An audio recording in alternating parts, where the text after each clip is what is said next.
Nous faisons tous face à des choses dans la vie qui essayent de nous pousser vers le bas. Il est facile de se décourager et de penser que ce sera toujours ainsi. Mais Dieu ne nous a pas créés pour être vaincus, il nous a créés comme des vainqueurs. Et il a mis quelque chose dans notre esprit appelé rebondir. Le rebond signifie que lorsque vous êtes au plus bas, il y a une force intérieure qui vous fait réagir. Ce que vous ne pouviez pas faire devient possible et vous vous relevez. Parce que vous avez rebondi. Cette difficulté ne peut pas vous vaincre. Cela peut vous mettre KO un certain temps, mais ce n'est que temporaire avant de vous relever. Vous croyez que si vous êtes malade en ce moment, vos pensées vous diront « vous ne vous rétablirez jamais ». Cette pandémie a peut-être ruiné vos finances. Vous pensez que c'est fini pour vous et qu'il n'y a pas de solution. Ne croyez pas ces mensonges. À chaque problème, il y a une solution. Vous êtes peut-être en panne, mais ce n'est que temporaire. Préparez-vous à vous relever. Préparez-vous à la recevoir à nouveau la faveur de Dieu. Préparez-vous à la guérison. Ce qui était destiné à vous faire du mal, Dieu va le tourner à votre avantage.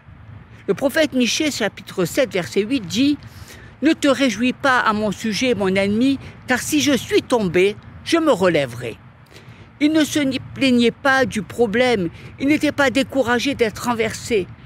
Il avait compris le principe d'être prêt à rebondir. Au milieu de la difficulté, il parlait de victoire. Si vous voulez vous en sortir, vous devez faire comme Michée. Si vous parlez de défaite, vous allez avoir la défaite. Michée reconnaît les difficultés, il ne nie pas le problème, il ne fait pas comme s'il n'existait pas. Tout ce qu'il se dit, c'est « si je suis tombé, je me relèverai ». Michée voyait la bonté de Dieu. Mes derniers jours seront meilleurs que mes anciens jours. Dans le chapitre 7 de Michée, Michée énumère toutes ces choses négatives qui lui sont arrivées. Il raconte comment il a été accablé par le chagrin. C'est très déprimant. Mais il a poursuivi en disant, dans Michée chapitre 7, verset 7, « Pour moi, je regarderai vers l'Éternel, je mettrai mon espérance dans le Dieu de mon salut, mon Dieu m'exaucera. » Il avait cette attitude de foi, il s'attendait à ce que Dieu le relève. C'est pourquoi il a dit au verset suivant, « Si je suis tombé, je me relèverai. » Dieu ne vous a pas abandonné. Et dans Michée chapitre 7, verset 18, « Quel Dieu est semblable à toi, qui pardonne l'iniquité, qui oublie les péchés du reste de ton héritage.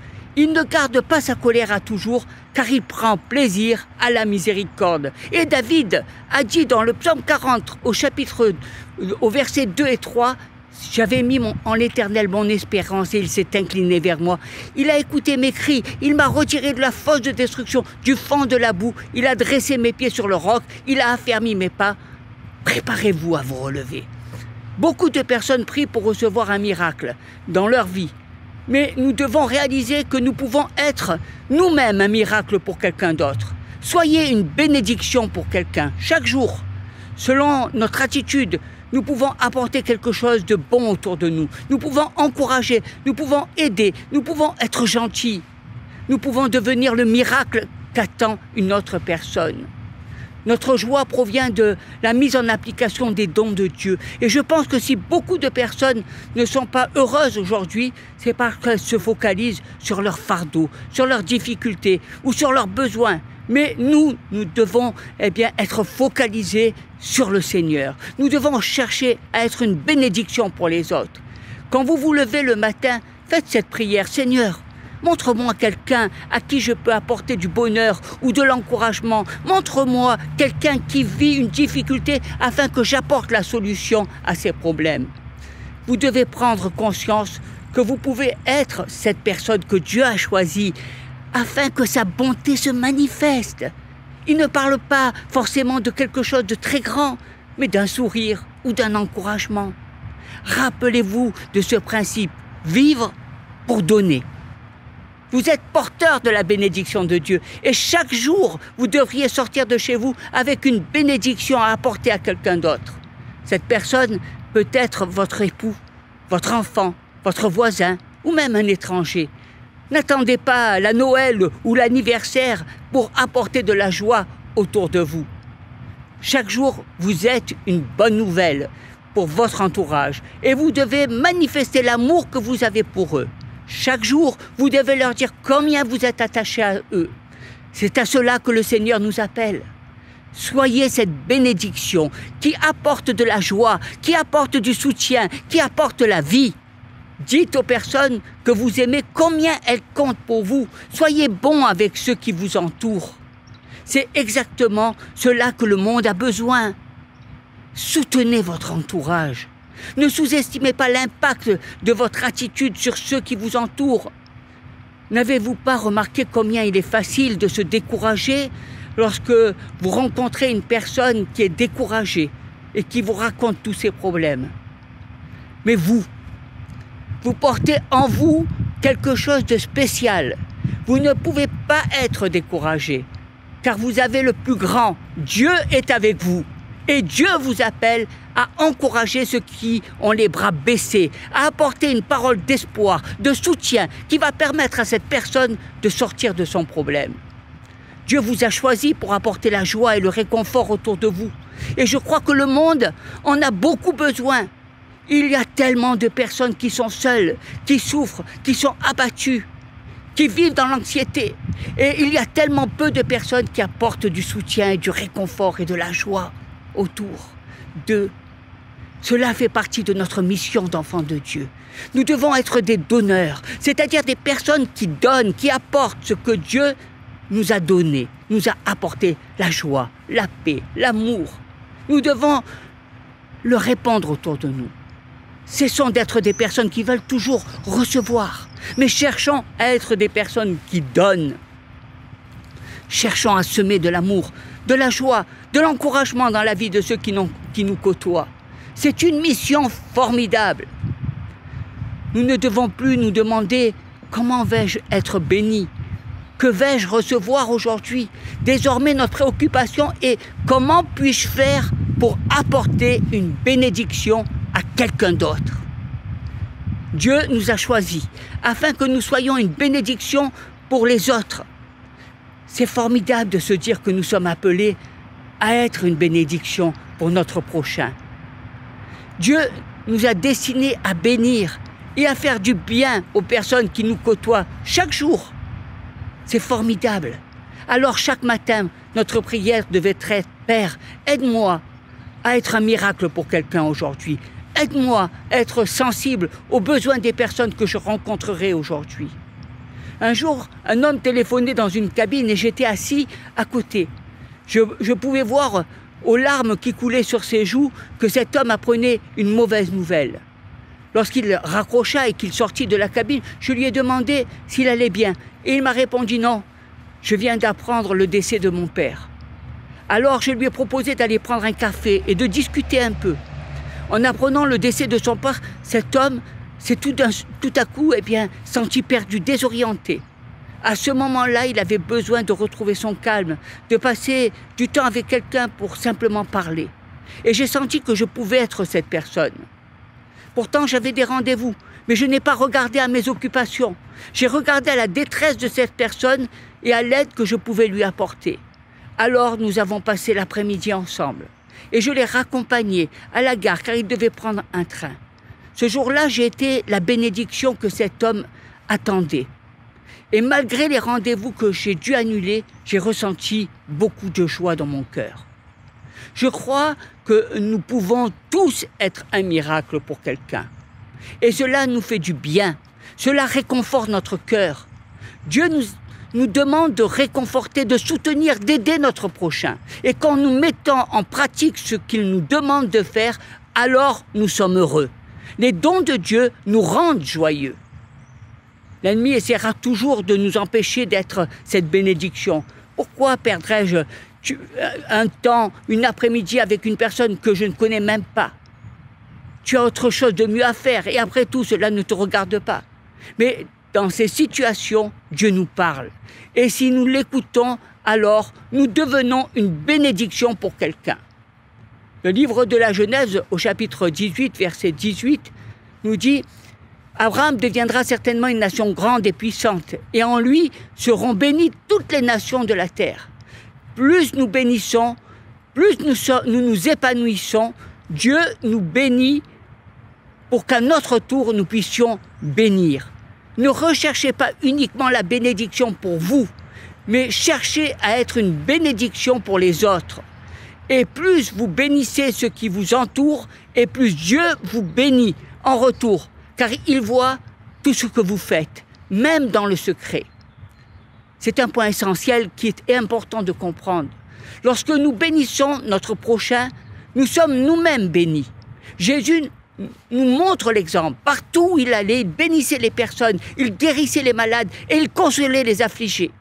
Le livre des Actes au chapitre 10, verset 38, nous dit: vous savez comment Dieu a oint du Saint-Esprit de force Jésus de Nazareth, qui allait de lieu en lieu faisant du bien et guérissait tous ceux qui étaient sous l'empire du diable, car Dieu était avec lui.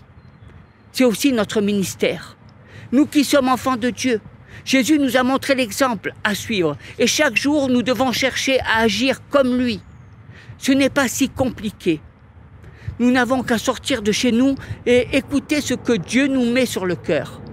Cela peut être aider une personne, encourager une autre, écouter, complimenter. Nous devons saisir chaque opportunité de faire du bien. Un jour, alors qu'il pleuvait beaucoup, je roulais en voiture et dans le centre-ville de Marseille, et en passant dans une rue, j'aperçois 2 personnes âgées, trempées, car elles marchaient sans parapluie. Alors, au feu rouge, je m'arrête, je baisse ma vitre et je leur dis: tenez, prenez mon parapluie. Ces personnes me regardent toutes interrogatives et me disent: mais monsieur, c'est votre parapluie. Si nous vous le prenons, vous n'en aurez plus. Et je leur réponds: ce n'est pas grave. Moi, je suis à l'abri dans ma voiture, tandis que vous, vous êtes sous la pluie. À ce moment-là, ce parapluie était la solution au problème de ces personnes. Et même si je n'avais plus de parapluie pour me protéger, le principal était d'avoir pu être une bénédiction pour ces personnes. Et quelques années après, alors que j'étais sous un porche en attendant patiemment que la pluie cesse, un commerçant sort de son magasin et me propose de me prêter un parapluie pour que je puisse me rendre à mon rendez-vous. Le bien que j'avais fait envers ces personnes âgées m'a été rendu ce jour-là. Avec Dieu, le bien que nous faisons n'est jamais perdu. Il nous le rend toujours, à un moment ou à un autre. Sachez que Dieu voit tout. Le bien que vous faites autour de vous, vous le retrouverez toujours. Le principal est de faire les choses avec le cœur. Dieu agit ainsi. Il aime lorsque nous aidons notre prochain avec notre cœur. Et il nous le rend en nous bénissant.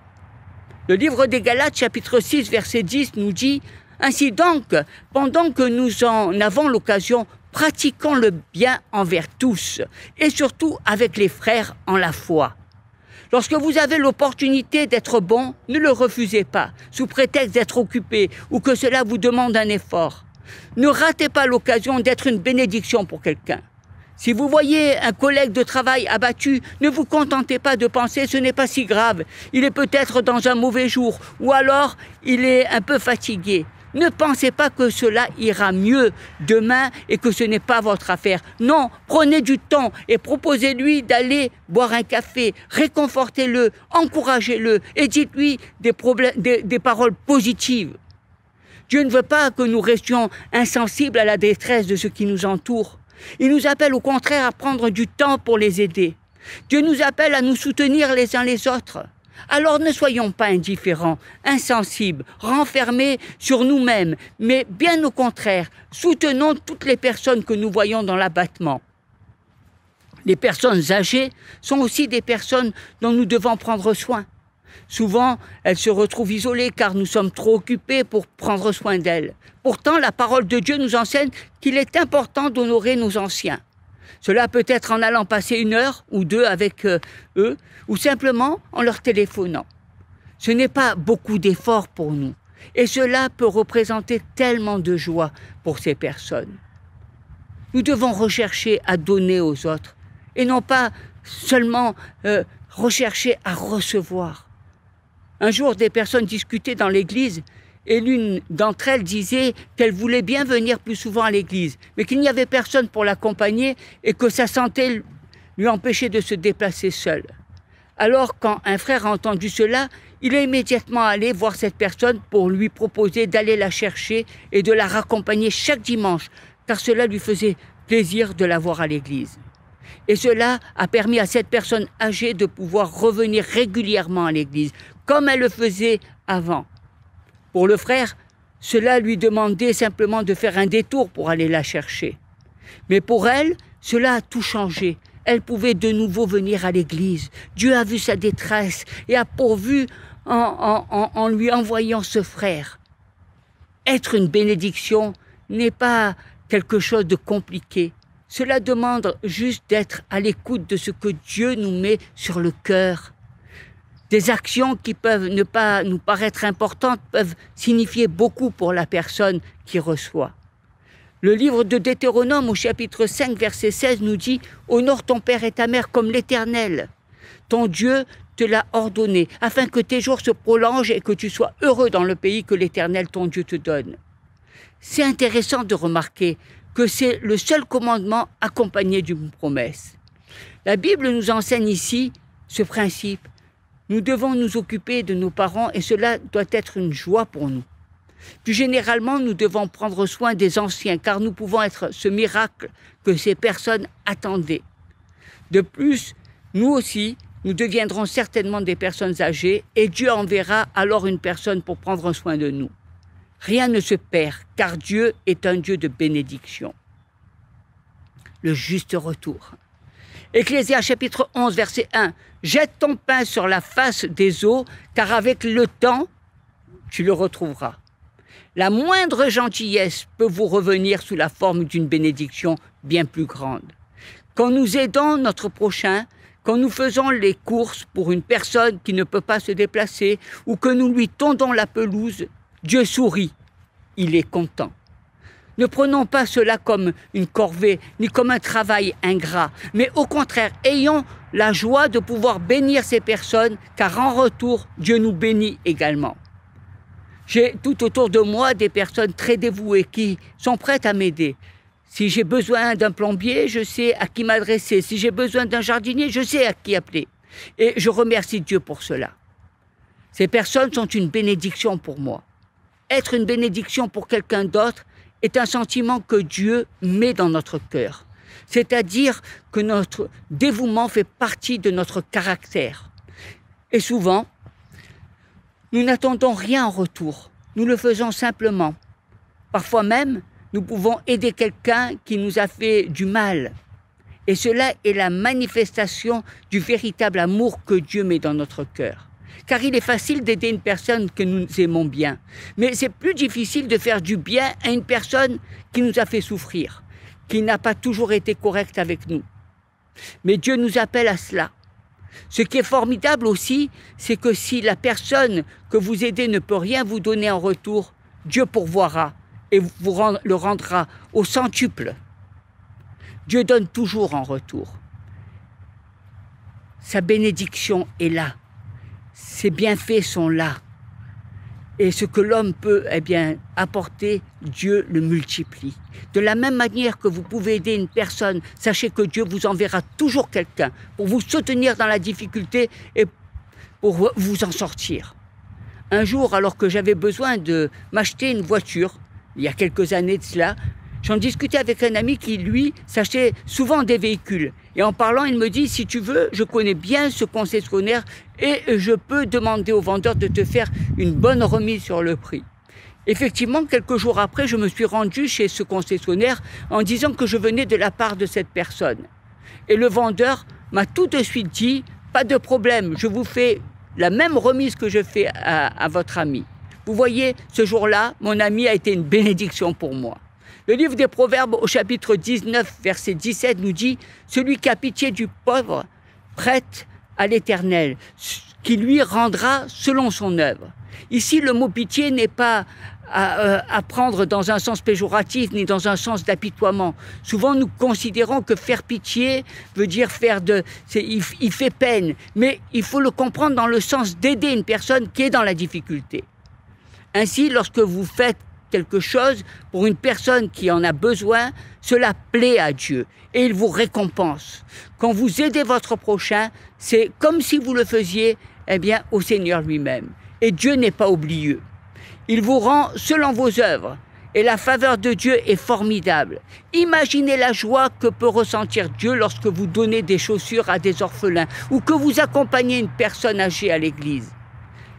Être un père pour un enfant, un ami pour une personne âgée, un soutien pour une personne qui traverse des difficultés financières, chaque fois que vous faites cela, vous prêtez à Dieu. Le plus beau est lorsque cela se fait avec le cœur, sans intérêt, sans que cela ne soit une corvée pour vous, une obligation. Aujourd'hui, tout devient une corvée dès que cela dérange nos habitudes. Mais nous, qui sommes des enfants de Dieu, nous devons faire les choses avec le cœur, car c'est l'amour de Dieu qui est notre moteur. Dieu ne veut pas que nous vivions seuls, isolés. Il veut que nous soyons une famille. Et dans une famille, nous échangeons nos bons comme nos mauvais moments. Nous donnons, mais nous recevons beaucoup. Chacun a un rôle à jouer. Pas seulement le père de famille. Souvent dans les églises, les membres voudraient que le pasteur soit toujours présent pour ceci ou pour cela. Mais il ne peut pas. Dans une famille, tous les membres s'entraident. Et pas seulement le père. Pourquoi vous imaginez tout le temps qu'il n'y a que le pasteur qui puisse vous aider? Ne pensez-vous pas qu'un frère, qu'une sœur puisse prier pour vous, puisse vous soutenir dans la difficulté? Ouvrez votre cœur et sachez recevoir le miracle que Dieu vous envoie. Il peut être un membre de votre église, de votre famille ou même un étranger. De la même manière que Dieu nous appelle à être un miracle pour notre prochain peut lui aussi être un miracle pour nous. Dieu aime que nous fassions les choses avec cœur et il n'est pas oublié. Sachez que tout ce que vous faites, Dieu le voit et il vous le rend. Sa faveur est sur vous. Soyez prêts à rebondir. Soyez prêts à vous relever. Après cette période de pandémie, après ce temps où bien souvent certaines personnes se sont senties seules, abandonnées, regardez à Jésus. Ne regardez pas vos difficultés. Ne soyez pas tout le temps à pleurnicher sur vous-même. Ne soyez pas toujours à manifester vos découragements. Mais au contraire, regardez au Seigneur. Parce que Dieu vous aime. Parce que Dieu a les regards sur vous. Parce que Dieu, est tous les jours avec vous jusqu'à la fin du monde. Il est là. Il est à vos côtés. Et j'aimerais vous dire, mes bien-aimés, que dans ces temps où nous allons ressortir, nous relever, que nous ayons pris cette bonne décision. Cette bonne décision d'être des véritables enfants de Dieu. Cette bonne décision d'être des bénédictions pour les autres. D'être des lumières dans ce monde. N'attendez pas sans arrêt. Ne recherchez pas vos propres satisfactions, vos propres intérêts. Mais soyez une bénédiction. Soyez une bénédiction pour celui qui est malheureux, pour celui qui est malade, pour celui qui a des difficultés. Soyez cette bénédiction. La faveur de Dieu est sur vous. La faveur de Dieu est dans votre vie. Celui qui vous bénit, c'est Dieu. Il est votre bénédiction. Mais Dieu veut que vous ayez un cœur ouvert. Un cœur, qui soit tendu vers les autres. Un cœur, qui soit dans les mains et qui s'offre à ceux qui en ont besoin. Comme Jésus a offert son cœur à tous ceux qui étaient dans la détresse, a donné sa vie afin que nous ayons la vie. Ne soyez pas trop religieux. Ne cherchez pas toujours à vouloir savoir le commencement, la fin. Soyez un enfant de Dieu. Soyez celui que Dieu veut que vous soyez. Vous êtes porteur de la bénédiction. Là où vous allez, il y a la bénédiction de Dieu. Et cette bénédiction, elle n'est pas à mettre dans un placard, elle n'est pas simplement pour que votre compte bancaire soit bien rempli. Elle est pour être offerte aux autres. Pour que votre joie soit parfaite. Combien de fois nous avons besoin de sortir de nos zones de confinement, de nos zones de confort. Combien de fois nous sommes repliés sur nous-mêmes au lieu d'être un bouquet de fleurs. J'entends tellement de gens qui sont là à se plaindre. J'entends tellement de pleurs autour de nous. Mais je voudrais vous dire, mes amis, vous qui croyez en Christ, vous qui avez donné votre cœur à Jésus-Christ, ne soyez pas en train de vous plaindre, mais soyez un bouquet, apportez du bonheur autour de vous. Donnez du bonheur, pas de la peine. Le monde est en dépression, mais vous êtes dans la joie. Vous savez, ces périodes de confinement, pour beaucoup, ça a été des moments de très grande difficulté. Mais pour d'autres, ça a été des moments de recueillement, des moments de plaisir, des moments où il était agréable de regarder, d'avoir une communion plus profonde avec le Seigneur. Ou même, peut-être que vous avez été avec des frères, avec des sœurs, avec des personnes dans vos familles. Et ça vous a permis de solidifier les relations, de mieux vous connaître. Toute chose apporte une bénédiction. Il y a des gens qui regardent toujours le verre à moitié vide et qui se plaignent de toutes les situations. Mais il y a ceux qui regardent toujours le verre à moitié plein. Et ceux-là, ils se disent que si Dieu l'a rempli à moitié, il le remplira jusqu'à déborder. Parce que la joie du Seigneur est parfaite. Soyez bénis, mes frères, au nom de Jésus. Amen.